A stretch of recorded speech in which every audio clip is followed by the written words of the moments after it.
estado viendo cómo Dios, después de mucho tiempo de soportar la idolatría, la perversión, la inmoralidad y la violencia de los cananeos, decide que ha llegado el momento de ejecutar su juicio divino sobre ellos. Fue lo que vimos el domingo pasado, que como Dios odia tanto el pecado, decide la completa destrucción de todos aquellos que persisten en él. Hay muchos, incluso algunos cristianos, que no quieren saber nada de este Dios del Antiguo Testamento, del que dicen que se dedica a matar naciones enteras, incluyendo mujeres y niños, por un deseo malsano de venganza. Que este Dios no puede ser el Dios del cristianismo. Sin embargo, estos relatos históricos son pura misericordia para que nos demos cuenta de que la ira de Dios se revela desde el cielo contra toda impiedad e injusticia de estos hombres que detienen con injusticia la verdad. Es pura misericordia porque estos relatos, que son ciertos, que son verídicos, que son históricos, nos alertan de lo que sucederá realmente en el día del juicio. Si alguien piensa que el cristianismo no tiene nada que ver con un juicio durísimo de Dios sobre el pecado, está completamente equivocado. Al hablar de la obra que el Espíritu Santo iba a hacer cuando Jesús lo enviara a la tierra, el Señor dijo que cuando Él venga convencerá al mundo de pecado, de justicia y de juicio. Esta es la labor del Espíritu Santo. Él está aquí para convencer al mundo de pecado, o sea, de la maldad que hay en el corazón de todo hombre. Está aquí para convencer al mundo de justicia, y la única justicia es Cristo, y del juicio que hará esta justicia, que es Cristo, sobre todo hombre. De pecado, de justicia, de juicio, de pecado, porque a los ojos de la perfecta santidad de Dios no hay quien haga lo bueno, no hay ni siquiera uno. De justicia, porque como está escrito, no hay justo ni aun uno. Cristo es el único justo, Él es la justicia. Y de juicio, por cuanto todos pecaron. Entonces habrá un juicio, por cuanto todos pecaron y están destituidos de la gloria de Dios, siendo justificados gratuitamente por su gracia, mediante la redención que es en Cristo Jesús, a quien Dios puso como propiciación por medio de la fe en su sangre, para manifestar su justicia. O sea, que la justicia de Dios se manifiesta en la cruz de Cristo, o sea, en la muerte del pecado. A causa de haber pasado por alto en su paciencia los pecados pasados. Por eso, los cobardes e incrédulos, los abominables y homicidas, los fornicarios y hechiceros, los idólatras y todos los mentirosos, y yo creo que ahí podríamos estar nosotros, porque en alguna ocasión habremos mentido, todos tendrán su parte en el lago que arde con fuego y azufre, que es la muerte segunda. ¿Os dais cuenta? El Nuevo Testamento es igual de duro con el pecado de lo que es el Antiguo Testamento. Muchos, incluso algunos cristianos, ven a Dios como un colega, pero Él no es mi colega, Él no es mi compadre, Él es 3 veces santo. Por eso llegará un día en el que Él juzgará a todas las personas, todas las injusticias, perversidades, vilezas, infamias y todas las maldades e iniquidades de los hombres, y lo hará según su juicio, no según el mío. Por eso Jesús nos advierte, y nos advierte muy seriamente, a quién debemos temer. Pero yo os enseñaré a quién debéis temer. Temed a aquel que después de haber quitado la vida tiene poder de echar en el infierno, si os digo a ese temed. ¿Por qué?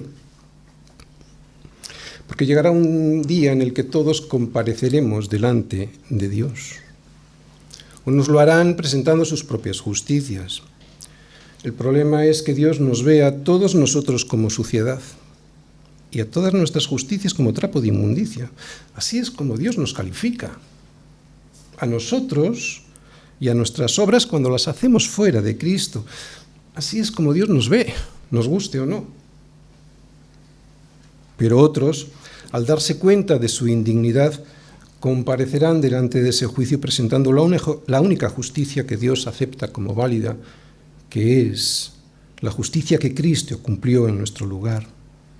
al vivir Él una vida perfecta aquí en la tierra, la vida que Dios exige, al morir como pago vicario por nuestros pecados y al resucitar por haber sido declarado justo.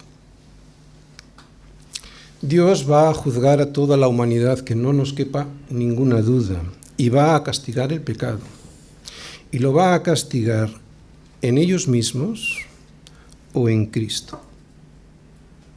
Y la decisión es nuestra.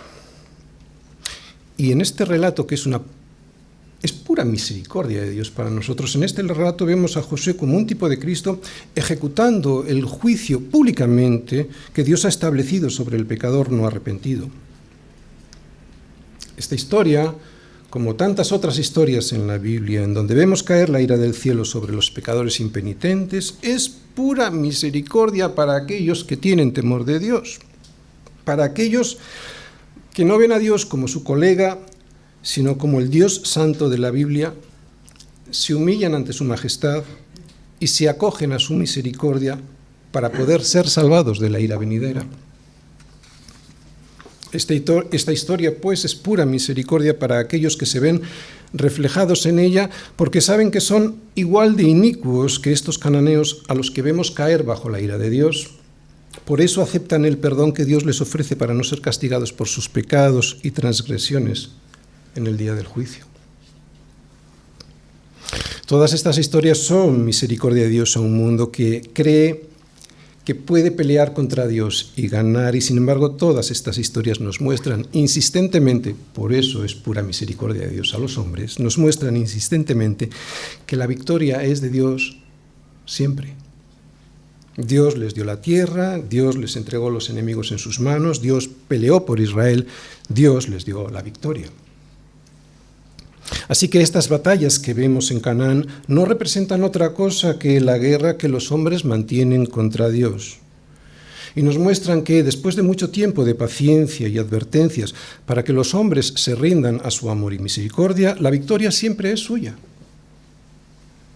Y la pregunta para los que escuchamos estas historias es: ¿de qué lado estoy? ¿Soy como los gabaonitas que se rindieron al poder de Dios? ¿O soy como los reyes que volveremos a ver hoy amotinándose contra Dios y contra su ungido, que es Cristo?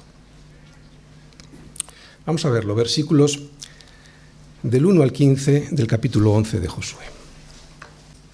Cuando oyó esto, Javín, rey de Azor, envió mensaje a Jobab, rey de Madón, al rey de Simrón, al rey de Aksaf y a los reyes que estaban en la región del norte, en las montañas, y en el Arabá, al sur de Cineret, en los llanos y en las regiones de Dor, al occidente. Y al cananeo, que estaba al oriente y al occidente, al amorreo, al eteo, al fereceo, al jebuseo en las montañas, y al ebeo, al pie de Hermón, en la tierra de Mizpa. Estos salieron y con ellos todos sus ejércitos, mucha gente, como la arena que está a la orilla del mar en multitud, con muchísimos caballos y carros de guerra. Todos estos reyes se unieron y vinieron y acamparon unidos junto a las aguas de Merom para pelear contra Israel.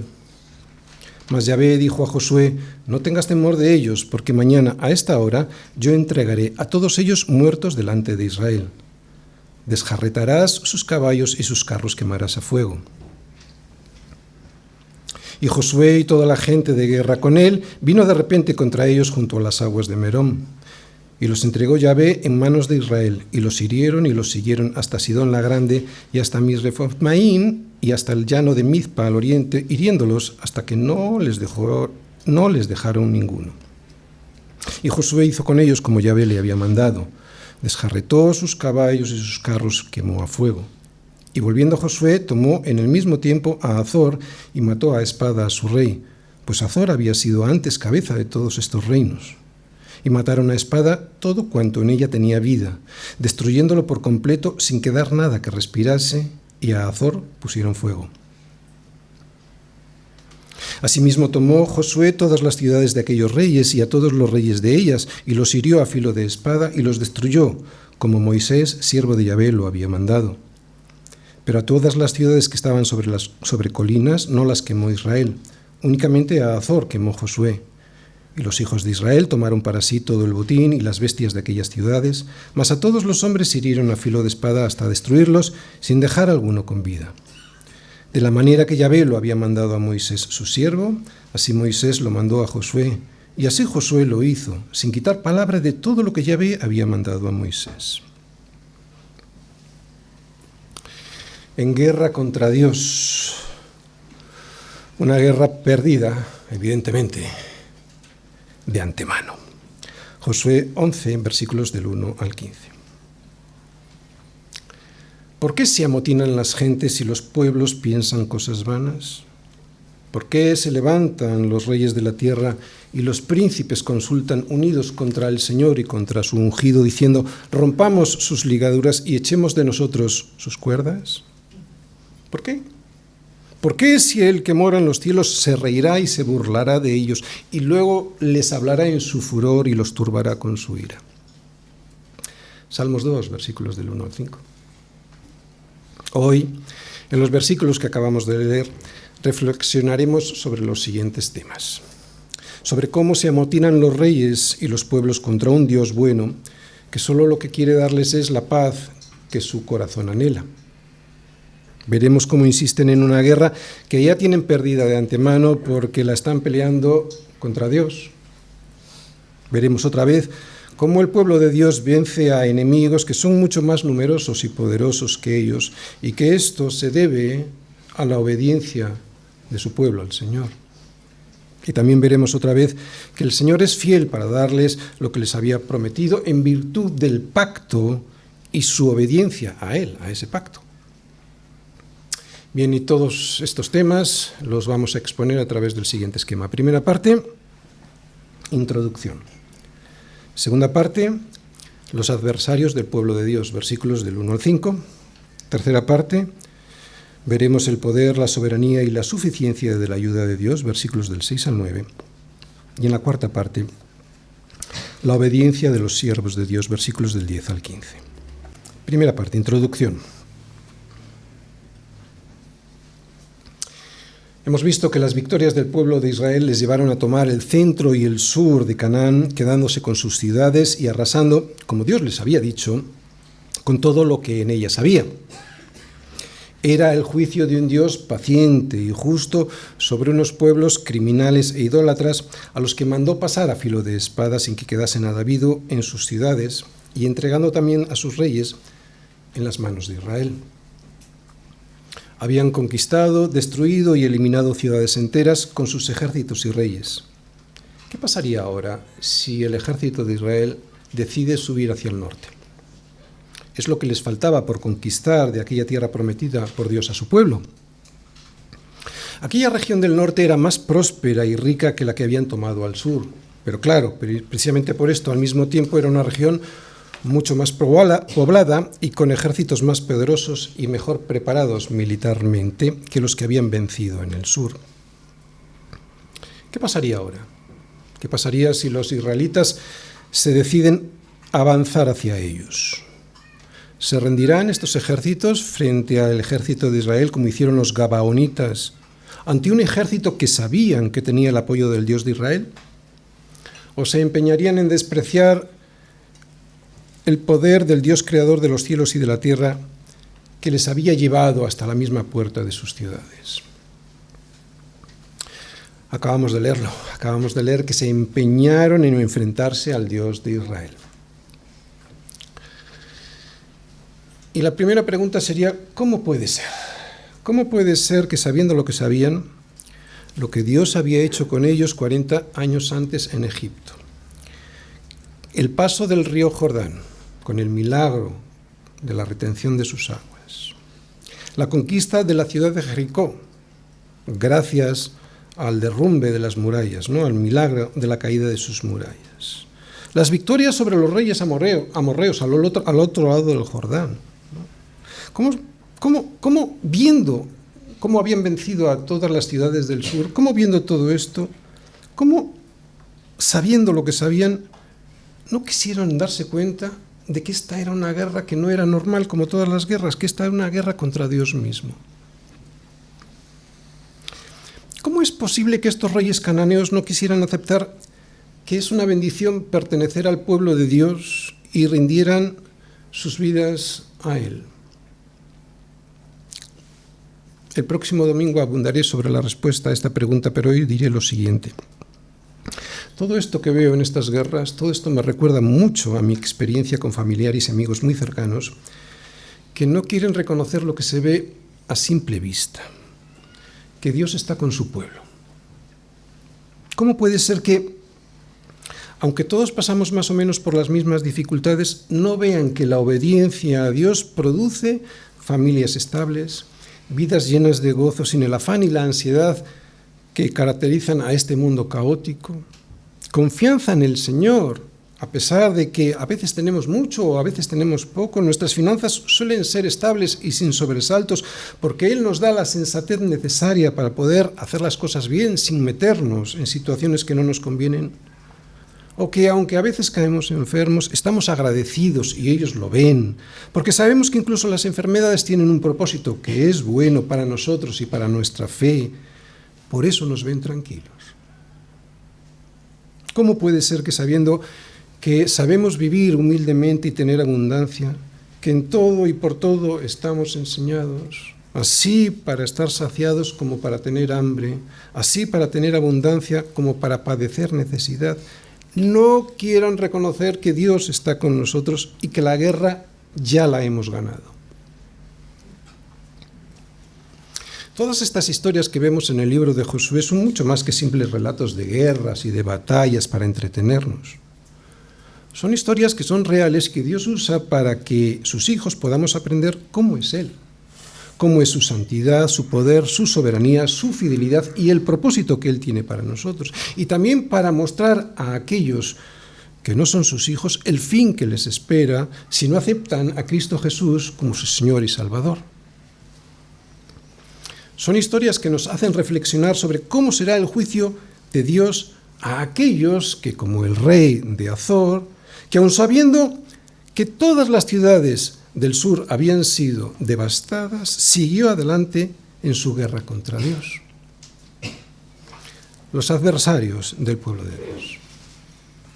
Cuando oyó esto, Jabín, rey de Azor, envió mensaje a Jobab, rey de Madón, al rey de Simrón, al rey de Aksaf y a los reyes que estaban en la región del norte, en las montañas y en el Arabá, al sur de Cineret, en los llanos y en las regiones de Dor, al occidente, y al cananeo, que estaba al oriente y al occidente, al amorreo, al eteo, al fereceo, al jebuseo en las montañas, y al ebeo, al pie de Hermón, en la tierra de Mizpa. Estos salieron y con ellos todos sus ejércitos, mucha gente, como la arena que está a la orilla del mar en multitud, con muchísimos caballos y carros de guerra. Todos estos reyes se unieron y vinieron y acamparon, unidos junto a las aguas de Merón, para pelear contra Israel. Jabín, que era el rey de Azor, fue el que organizó, dirigió la coalición de reyes del norte de Canaán contra Israel. Hay algo que llama la atención en estos versículos y es la cantidad de líneas que el autor utiliza para decirnos quiénes eran aquellos enemigos del pueblo de Dios. ¿Por qué usa tantos detalles? ¿No? Es lo primero que yo me he preguntado, para explicarnos cuántos eran estos adversarios, sus nombres, sus ciudades y la calidad de su armamento. ¿No nos podía haber dicho que eran muchos y pasar a lo importante? ¿Por qué tanto detalle? Bueno, pues yo creo que es para que nos demos cuenta del enorme poder que tienen nuestros enemigos y que si los vencemos, y al darnos cuenta de ese enorme poder decir que solo es porque Dios está peleando con nosotros la buena batalla, es porque la podemos ganar. Esta es la enseñanza. Y yo creo que todos nosotros ya nos hemos dado cuenta de lo difícil que es esta lucha. Que luchar contra todos estos principados y potestades, contra los gobernadores de las tinieblas de este siglo y contra las huestes espirituales de maldad en las regiones celestes, es una tarea imposible. Es imposible si Dios no está con nosotros. Lo que nos enseñan pues estos versículos es que cuando salgas de tu casa todas las mañanas para luchar en el trabajo, en la escuela o en la universidad, has de saber que tendrás enfrente a principados, a potestades, a huestes espirituales de maldad en este mundo para que no hagas la voluntad de Dios tal y como Él quiere que la hagas. Así que cuando veas estos versículos y veas todos estos reyes y todos estos enemigos, es lo que tienes que ver. Es lo que tienes en tu vida diaria cuando salgas. Todos estos están en contra de ti. Por eso Dios quiere mostrártelo.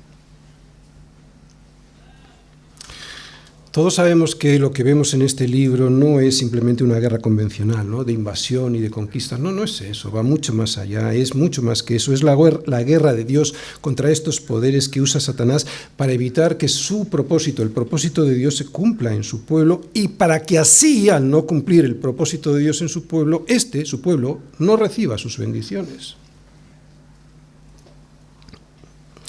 Y este propósito Satanás lo tiene muy claro y no lo esconde. Fijaros en el versículo 5. Todos estos reyes se unieron para pelear contra Israel. Ese es el propósito que tiene Satanás con la iglesia. Esto es también lo que lo que Satanás ha hecho con la iglesia a lo largo de la historia. Pero ¿qué es lo que nos dice el Señor en todas las Escrituras? Pues que no tengamos miedo, porque las puertas del Hades no prevalecerán contra ella, contra la iglesia. Que el poderoso brazo del Señor estará a nuestro lado para poder vencer siempre todas las dificultades que van a venir a nuestra vida. Vamos a verlo, versículos del 6 al 9. El poder, soberanía y suficiencia de la ayuda de Dios. Mas Yahvé dijo a Josué: no tengas temor de ellos, porque mañana a esta hora yo entregaré a todos ellos muertos delante de Israel. Desjarretarás sus caballos y sus carros quemarás a fuego. Y Josué y toda la gente de guerra con él vino de repente contra ellos junto a las aguas de Merón, y los entregó Yahvé en manos de Israel, y los hirieron y los siguieron hasta Sidón la Grande y hasta Misrefot-Maín y hasta el llano de Mizpa al oriente, hiriéndolos hasta que no les dejaron ninguno. Y Josué hizo con ellos como Yahvé les había mandado: desjarretó sus caballos y sus carros quemó a fuego. Muy bien, aquí vemos que después de avisarnos de lo numerosos que son nuestros enemigos y de lo sofisticado del armamento que tienen, el Señor nos dice que estemos tranquilos, que aún así que estemos tranquilos porque Él está con nosotros. Se lo dijo el Señor a Moisés, se lo dice aquí el Señor a Josué y nos lo dice el Señor a nosotros. Se lo dijo el Señor a Moisés, Deuteronomio 21. Cuando salgas a la guerra contra tus enemigos, si vieres caballos y carros y un pueblo más grande que tú, no tengas temor de ellos, porque el Señor tu Dios está contigo, el cual te sacó de la tierra de Egipto. Se lo dice también el Señor a Josué: no tengas temor de ellos, porque mañana a esta hora yo entregaré a ellos todos muertos delante de Israel. Desjarretarás sus caballos y sus carros quemarás a fuego. Y ya lo sabemos porque lo hemos leído muchas veces, el Señor también nos lo avisa a nosotros. Y aquí yo estoy con vosotros todos los días hasta el fin del mundo. Porque Él es poderoso para guardarnos sin caída y presentarnos sin mancha delante de su gloria con gran alegría. Mi hermano, a pesar del pecado que hay en tu vida y del cual seguramente sufres, aquí hay una promesa de Dios para nosotros. Él es poderoso para guardarnos sin caída y presentarnos sin mancha. La sangre de Cristo es poderosa. Con esto no estoy diciendo que te quedes tranquilo en tu pecado, claro que no. Lo que estoy diciendo es dándote ánimos para que perseveres, porque el Señor es poderoso para guardarte sin mancha y sin caída.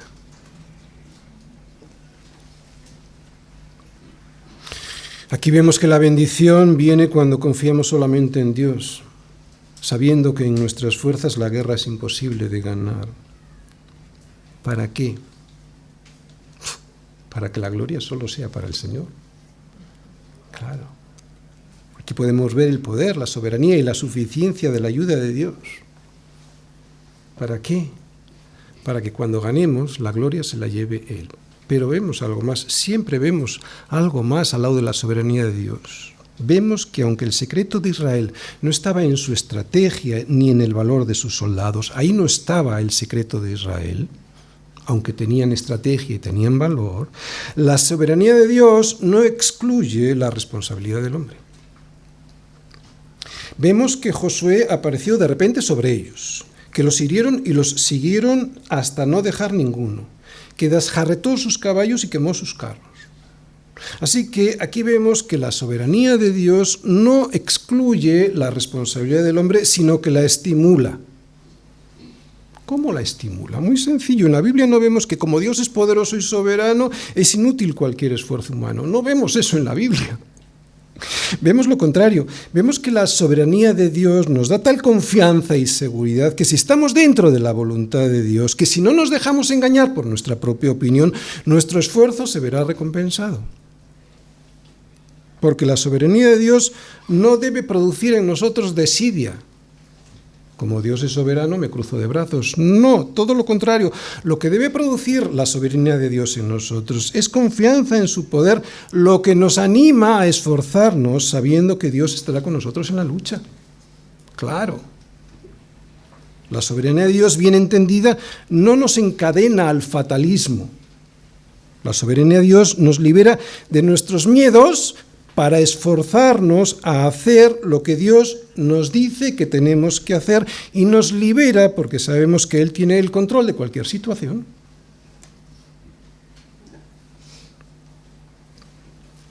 Desjarretar un caballo consiste en cortar un gran tendón situado en la parte trasera de la rodilla de las patas posteriores. Al desjarretar un caballo, pues, se le dejaba inútil para la guerra. Qué cosa más inútil, ¿verdad? Qué absurdo. Podrían haber aprovechado semejante máquina de guerra para, al capturarlos, pues mantener sus posiciones militares en el futuro, ¿no? Según Josefo, historiador judeo-romano del siglo I, los carros de los que disponían las fuerzas coaligadas del norte eran unos 20.000. Lo que nos indica que tendrían unos 20 o 40.000 caballos. Sea como fuere, era un gran número de caballos y carros que podían haber utilizado para su provecho. ¿Por qué el Señor les pide lo que les pide? Pues la intención del Señor, al pedirles que se deshagan de semejante poder militar, era enseñar a Israel que el auxilio solo venía de Él. Dios les podía haber autorizado para mantener esas fuerzas de guerra y así utilizarlas en el futuro, pero no lo hizo y lo importante, ellos obedecieron. Las bendiciones de Dios nos llegan cuando estamos bajo sus órdenes.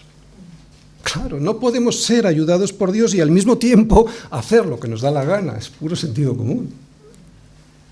Hemos de poner toda nuestra confianza en el Señor sin mirar lo que el mundo mira, porque estos confían en carros y aquellos en caballos, mas nosotros en el nombre del Señor nuestro Dios tendremos memoria. Salmos 20, versículo 7.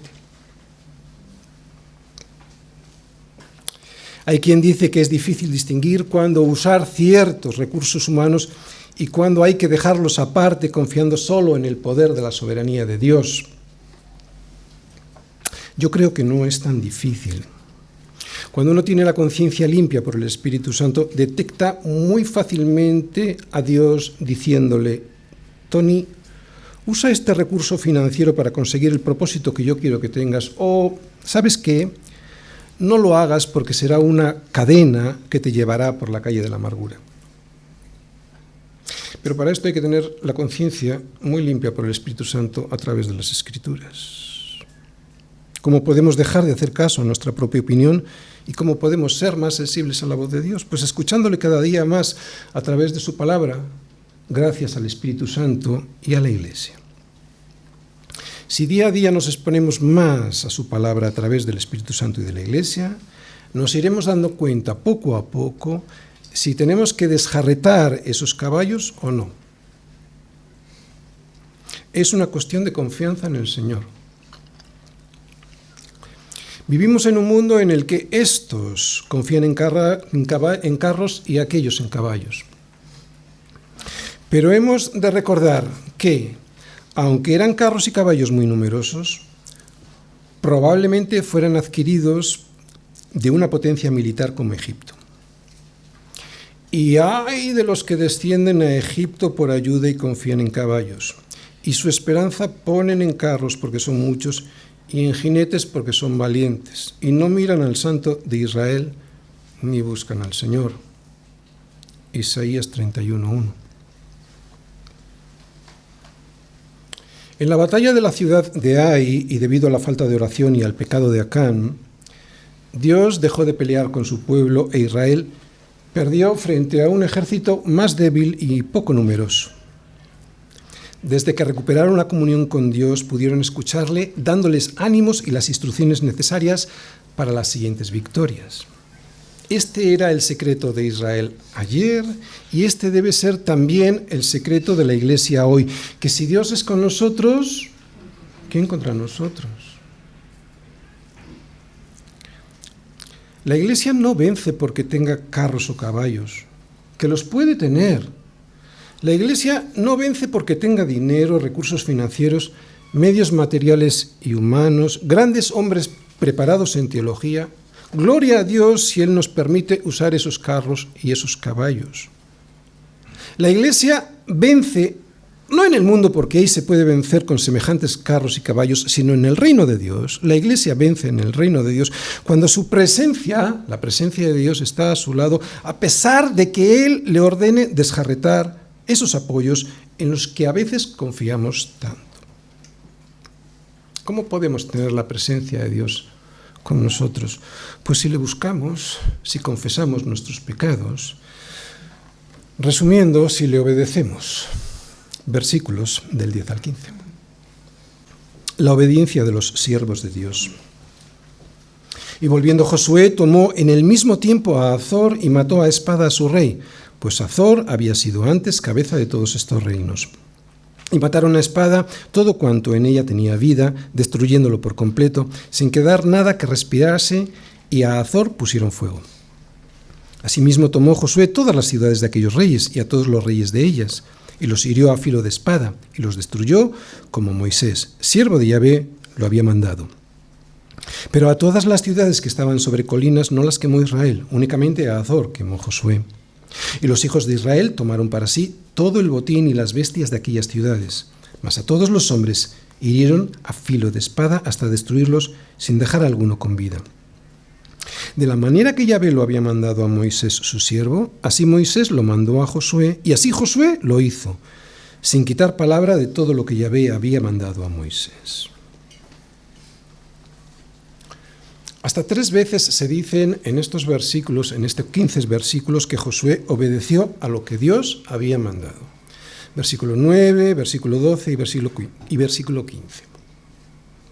Desde que hemos dado inicio a este libro, hemos ido viendo que Dios tiene un pacto con su pueblo y que la bendición que trae incorporada ese pacto viene cuando obedecemos sus términos. Y se resume en esto: la obediencia trae bendición, la desobediencia trae castigo.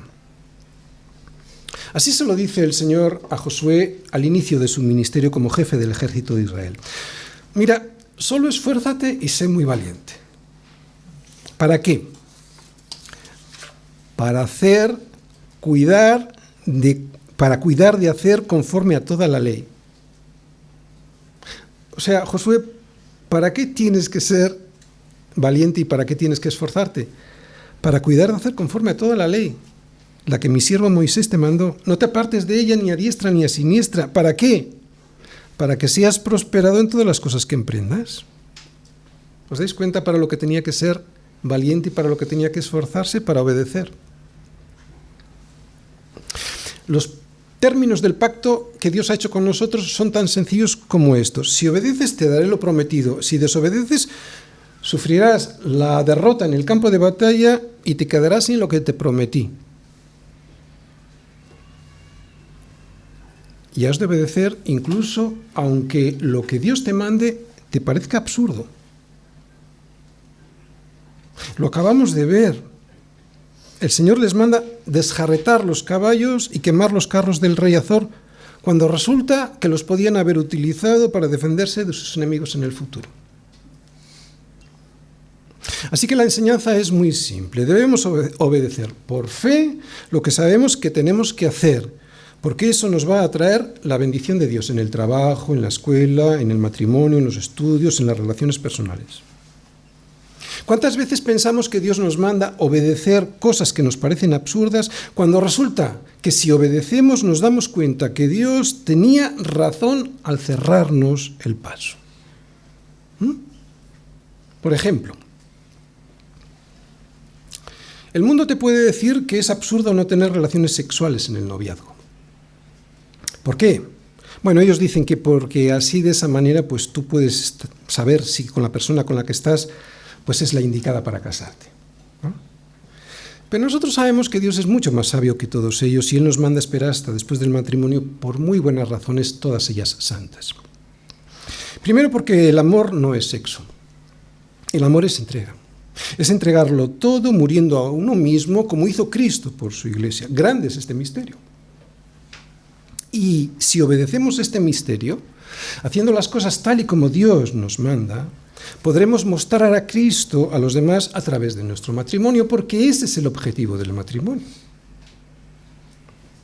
Y el noviazgo cristiano nos prepara para ese propósito santo.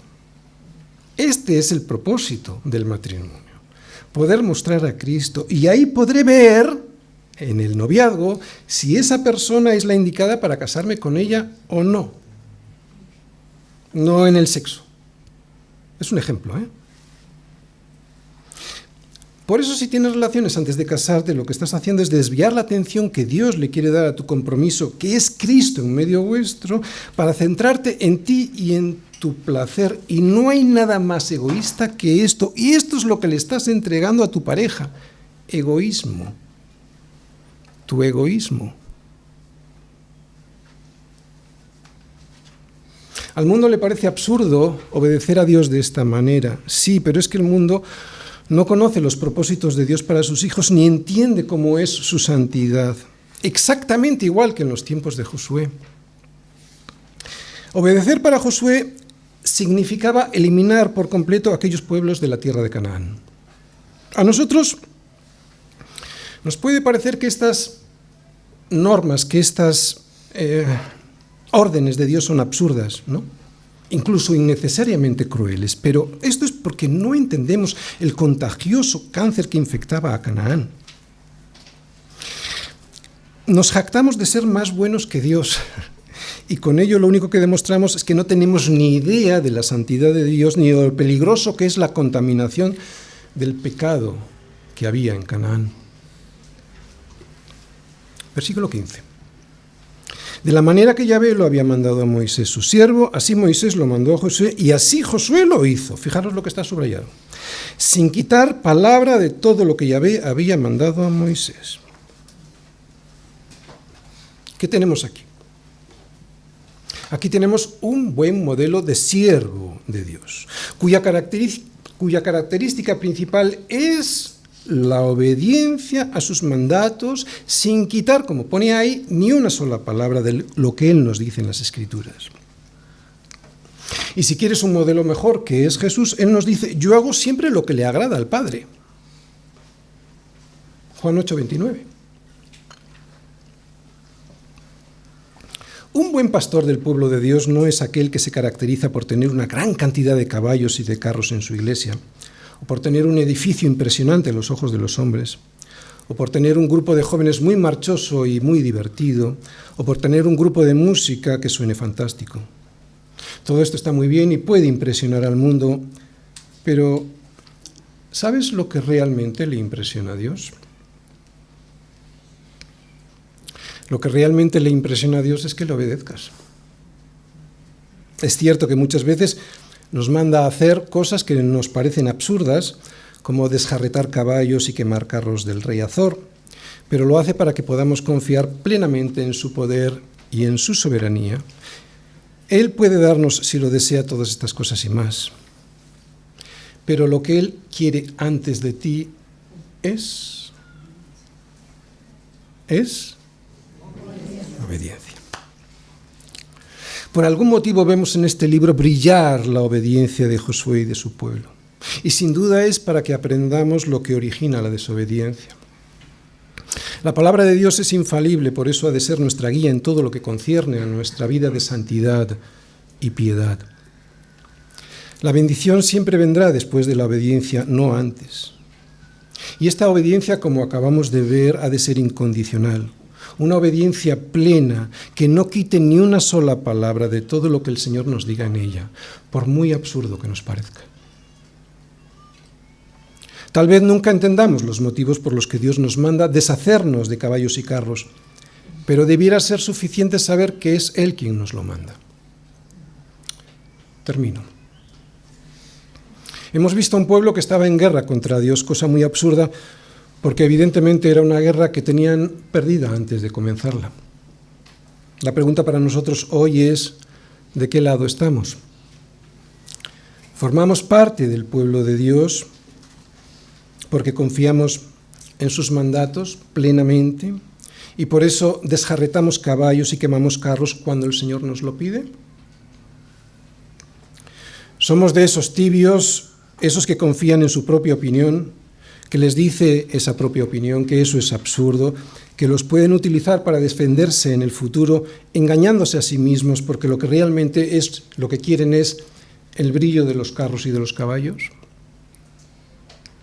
O somos como estos pueblos idólatras que se empeñaron en pelear contra Dios, aun sabiendo que Dios les había dado la victoria a los suyos vez tras vez desde que salieron de Egipto.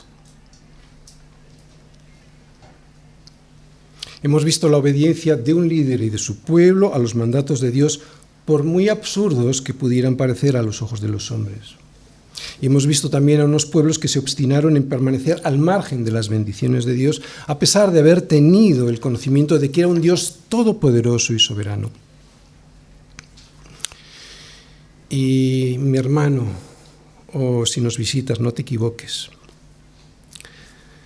El Dios de Josué sigue siendo el mismo hoy. No creas que estas historias no tienen nada que ver con el juicio que les espera a los que insisten en alejarse de Dios, haciendo de su vida un proyecto propio. Sí que tienen que ver. De hecho, son la advertencia explícita y muy gráfica, casi como si estuviésemos viendo una película, de lo que les ocurrirá a los que, como a estos, viven en una insurrección permanente en su corazón contra Dios y contra su ungido.